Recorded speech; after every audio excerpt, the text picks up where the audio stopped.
Hello, welcome to SquishiVision. Something a bit different today. We're um we're reacting to a stage play. I think this is the first time on this channel I've actually done a reaction to a stage play. It won't be a long reaction. When it gets halfway in the morning and I gotta get to bed. But I just went to go see it last night. I've seen the Steven Spielberg film adaptation of Warhorse. It's one of my favorite films. It's one of my favorite Steven Spielberg films. I think that's for my birthday the year it came out. Um, it is a spiritual and emotive film. So obviously watching this play, I'm obviously going to be comparing it a lot to my kind of knowledge and memories of watching Warhorse. I will be upfront. I'll be upfront. I enjoyed the play. I have and continue to have a much more stronger feeling when I watch the film. I just prefer the film over the play. Which I think I'm sorry. It's like I don't know. I think let's go through it in a different. Let me talk about different elements and then talk about why I think I like the film better across the board. Narratively, is mostly the same story. I don't think there's any massive kind of like differences. I know in the film the initial antagonism is between. I mean, there's some different characterizations, but in terms of the narrative, it's pretty much the same. Albert's dad buys a horse. Albert bonds with it. It proves worth by plowing a field. Ends up still being sold to an officer. Goes to war. The officer dies. He gets captured by the Germans. It ends up breaking free onto no man's land. Gets rescued by a British soldier who takes it to a hospital where it gets saved from putting down by finally reuniting. Albert, who we see has gone to the front and been injured, but the reunite and essentially go home. I think ultimately the reason why I prefer the film over the musical over the play, which is often the case. I think I've realised this. I do live in theatre, obviously. I have a strong background in theatre, but I've realised is that often theatrical stories are telling you very much sliced. Like, so things like this, you're getting slices of parts of people's lives and having to like think a lot about what's happening in between but not really seeing it and kind of just assuming it. I've noticed a lot of plays and it's something I don't entirely like when you adapt a book to a play or even this original play. The common kind of theme seems to be that you're taking slices of that entire journey and showcasing it. Because really, a play is actually one of the shortest forms of medium we have. I mean, certainly shorter than the book. It's shorter than most films because it's like this is what. This is like 3 hours, but there's a 20-minute interval. So okay, well I guess it's vaguely the same length as a book, but less kind of happens in a scene. You can't switch between scenes as easily as you can switch between scenes in a film, or at least a lot of them don't. And you've got the time between like setting up each scene, so less. I mean, not to say there aren't genuinely like really really good stage performances. I mean, certainly Wicked is like one of my favorite things to see in stage ever. But even then, Wicked, I think having seen the film adaptation, I'm like, oh, okay, Wicked does very much kind of like show you this brief slice of like the narrative, and you kind of have to assume a lot of the other emotions.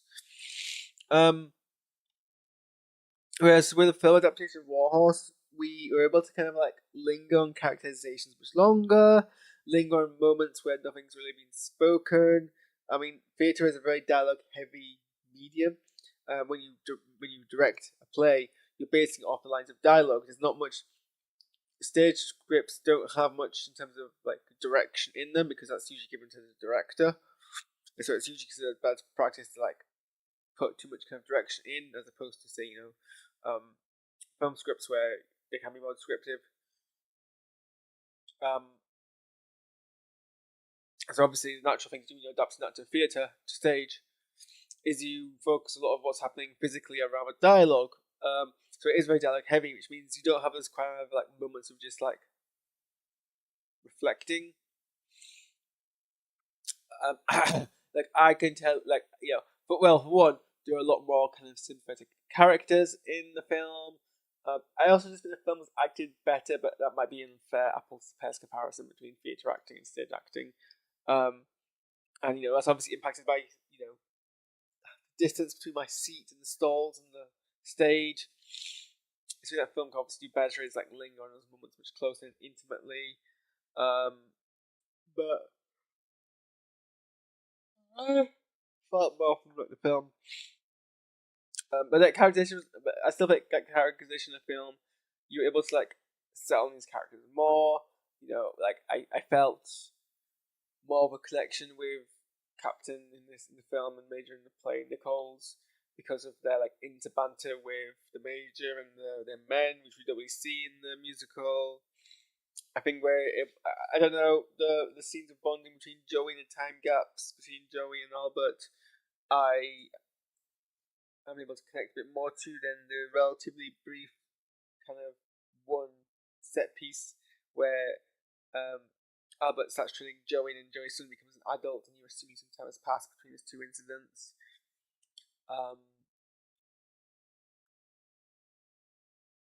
I will say actually, Frederick in the play is the man Frederick in the film, who was a character I probably least care about in the film, whereas I actually think Frederick in the play is actually much more interesting character than Albert, interestingly enough. So yeah, I just prefer the films. From that point of view, narratively, I mean, no, sorry, not narratively. Like in terms of visuals, actually they're kind of on par with what they're doing. I like how so obviously the Spielberg film is shot beautifully. It's very much a Spielberg film, and it doesn't kind of like book the tradition much there, but it has some like really like great kind of landscapes, good use of reflections and light, and like some great kind of like cinematography there. With the play, they make good use of like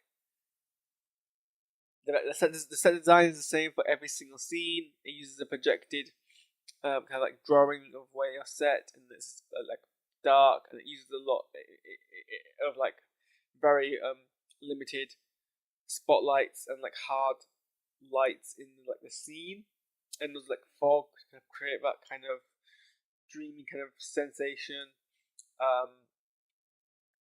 It uses a lot of harsh light throughout, and a lot of backlit scenes, especially when like things like bombs and firearms are going off and flashes. It's a good. It's effective. It's simple but effective. I wasn't. I don't know how I feel about the puppets. I think it's probably my most controversial opinion here, because the thing of everyone, and I've heard of Warhorse as a play for like years. I think I spoke to someone when I saw the film, who went to my school, who'd seen the play, and they gushed praises around it. And I went to go see this in Newcastle because someone who I laughed with was like, "You should go see it." And I was like, it's been on my list for ages. Sure, let's go. But and then everyone's like, "Oh, like the puppetry, like Warhorse is like next level," and it is. It genuinely is. But I just couldn't connect with it anywhere near the same level as everyone else seems to be connecting to it. I was trying. I was desperately trying. I was like staring at the horses for a long time, trying to be like, what is it everyone else is feeling? I don't know, just wasn't getting it. I don't say like it's not chronologically amazing. I just often find my eyes wandering to other parts of the set for some reason. I don't know. Maybe it's just horses. Maybe just horses don't interest me visually, as characters, because they're quite stationary animals. I don't know. Maybe that's it. Um,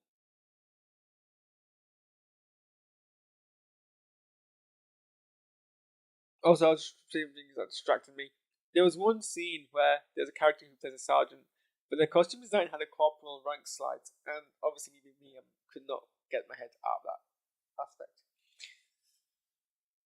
I also find like stage plays often end so abruptly in a way which like doesn't really leave you much feeling of anything. I like the duck gag. The duck gag made me laugh. I'm getting to that point where I'm doing this video and I'm so tired. I'm just giving random thoughts out. As I said, I'm about trying to think ahead about kind of putting something in order. There are a bunch of differences. I can't actually remember what happens to Lion's son in the film, but Albert's cousin here gets shot really like weirdly. Like, so there's a big deal about how. Well, no, there's a point to it. It's about the tragedy of war. Like, Billy's father is all like, okay, stuck in like the glory of old war, and like gives his knife that he got from his father when his father was in Afghanistan.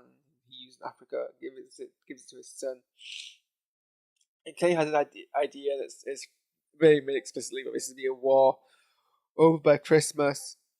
And then obviously, like, tells him, oh, this knife will like keep you safe, and this ultimately will get him killed. Actually, I think that might be where the different scene in the film comes from, where that German person gets his brother killed because he's trying to save him. It's kind of a similar kind of irony.